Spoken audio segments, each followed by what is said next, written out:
Chapter 4 State Requirements of Educational Facilities, Section 4.1 The professional service construction techniques of the board shall consider the appropriate design for the construction techniques that will be delivered to the facility in timely, economic manner. The board shall provide office of the description of the facility procurement process for each of the project over 300,000 prior to the implementation. The description shall include the names of the architect, engineers of the record of the record for the design plan for the review entity, the contractor, construction manager, design build and program management entity, building inspector, threshold inspector, using the project implementation information form of the OEF Form 110. Upon completion of the board shall provide Office of the Signed Certification of Occupancy OEF Form 10,000B, assigned certificate of final inspection OEF Form 2009 for all projects over $300,000 for the project implementation form of the OEF Form 110, a certification of occupancy of OEF Form 1010, certificate of final inspection OEF Form 2009 should be electronically transmitted to the Office of the EFIS, a pre-qualification of contractor of educational facility construction. Board shall pre-qualify contractors for 1 year period for a specific project. The section prescribed in the uniform consistent with requirements pre-qualification of all construction services contract of this section applicable to bids, construction management, design build, and any construction services application. Criteria of contractors should be pre-qualified by the board by basis of the following criteria, such as the section is applicable to bids, construction management, design build, and any other construction services application. A. The criteria contractors shall be pre-qualified by a board on the basis of the following criteria, such as other criteria such as local board adopts. Proof that the contractor holds a valid contractor license that authorizes the contractor to supervise the work within the scope of the construction project, including the licensing classification. Evidence that the contractor has financial resources to start up and follow up through on its own projects to respond to the damages in case of the default is shown in the written verification on the bond's capacity equal to and exceeding the amount of any project from which the contract seeks pre-qualification. With the written verification must be submitted by a licensed surety company rated with the excellent A minus or better. The current AM Best Guide is qualified to do the business. Within the state. In the absence of such a written verification, the board may require the contractor to submit an audited financial information necessary to evaluate the contractor's financial ability to perform project to respond to damage in the default. Evidence and experience of the construction techniques, trade standards, quality workmanship projects, scheduling, cost control management projects, building codes of similar or lower cost of the scope projects to show the successful completion within the past 5 years. The last two other projects of similar sizes. Evidence of satisfactory resolution of claims filed by or against the contractor assessed on the projects of the same similarized size within 5 years preceding the submission of this application. Any claim against the contractor shall be deemed to have been satisfactorily resolved in final judgment and rendering in favor of the contractor, or any final judgment rendering against the contractor is satisfied within 90 days of the date of the judgment becomes final. Procedures. A board shall comply with the following. Hold a public hearing to discuss intent pre-qualifying contractors, the proposed policy procedure rules. Publish 2 notices of hearings in total, 2 in a local newspaper having general circulation throughout the district as at least 30 days prior to the hearing, and again 7 days prior to the hearing. The notice shall contain with the purpose, date, and time, the place of the hearing at the minimum. 2. Adopt the procedures pursuant to Chapter 120 Florida State Statutes in compliance with the section for the pre-qualified contractors. Prescribe procedures that will not restrict competition, preventing the submission of a bid, prohibited the consideration of a bid submitted by the pre-qualified contractor. Prescribe procedures that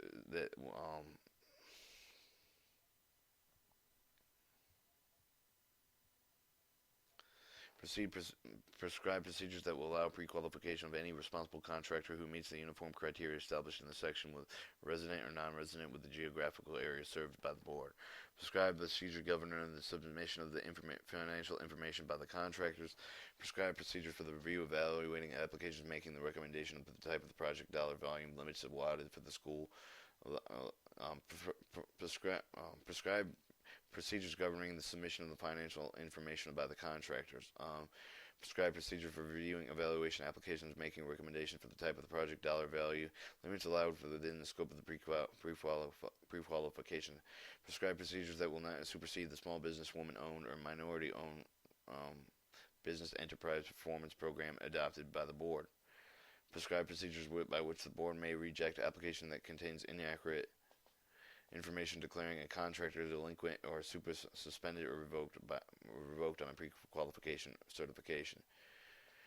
Receive applications either then approve or reject each application pre-qualification 60 days after the receipt. The Board of Administrative Approval shall be based upon the criteria established in this section. Application. In order to allow the Board to apply the uniform criteria in subsection A, the Board shall require each contractor, the firm, and person requesting the pre-qualification to submit separate applications that include the following.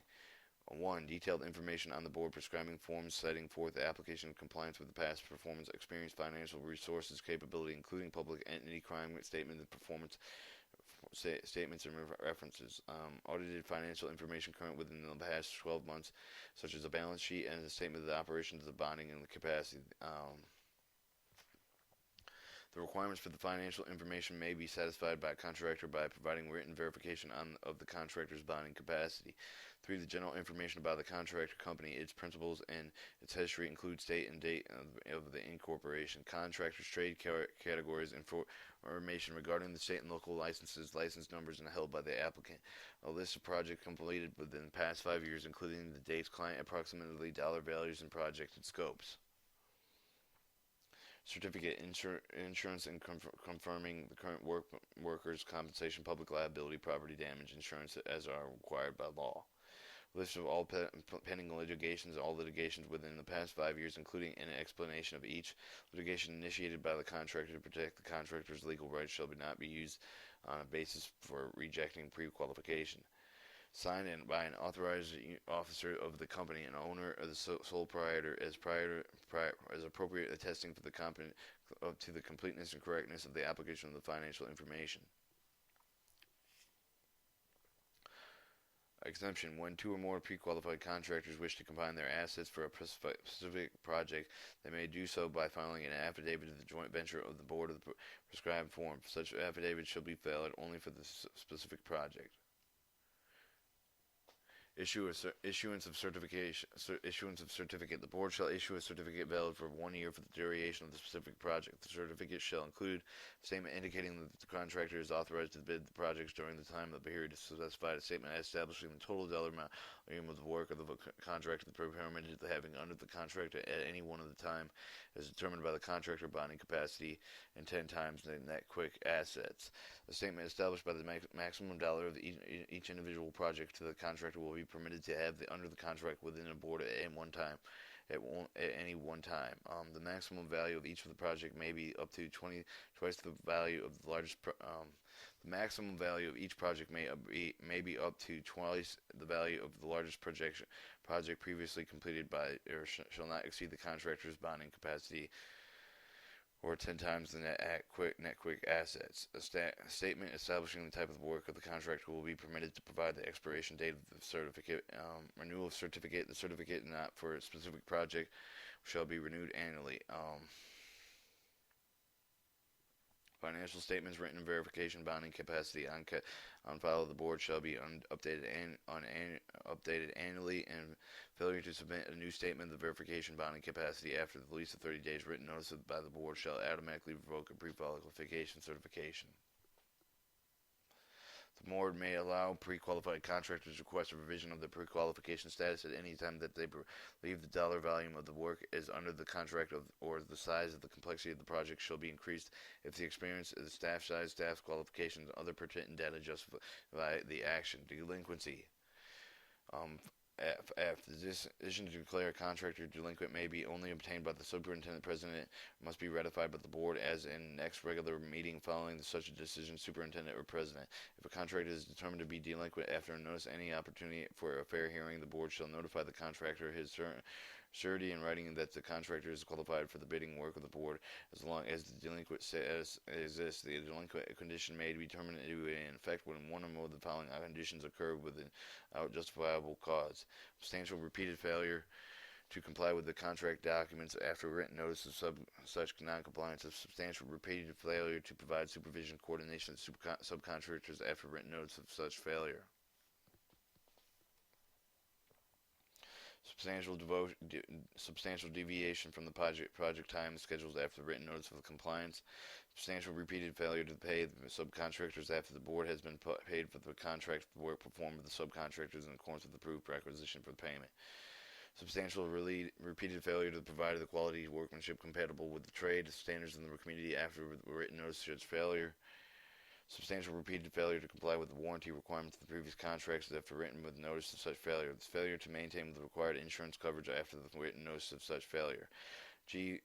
Suspension or revocation. The board may, for good cause, suspend a contractor for the specified period of time or revoke the pre-qualification certification. Cause the suspension or revocation shall include, but not limited to, one or more of the following.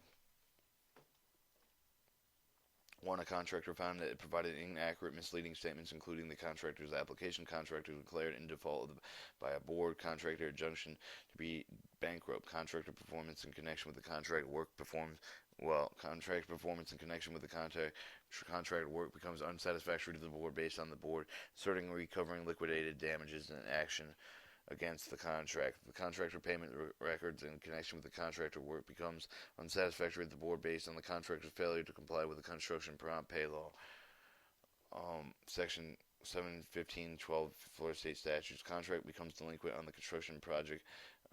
Pursuant to F above, the contract with license becomes suspended as a revoked. Contractor no longer meets the uniform pre-qualification criteria established in this section.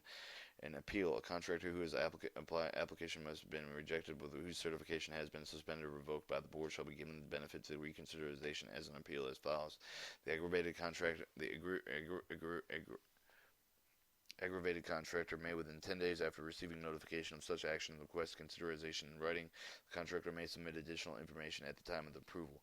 The board shall act upon the contractor request within 30 calendar days after filing and shall notify the contractor or its actions to adhere to modify the reverse in its original action. The board may require additional information to justify the reconsideration. C6A 20010 Florida Administrative Code Section 255 20 10 0 1013 02 1013 03 1013 12 1013 37 1013 40 1013 45 1013 46 Florida State statutes.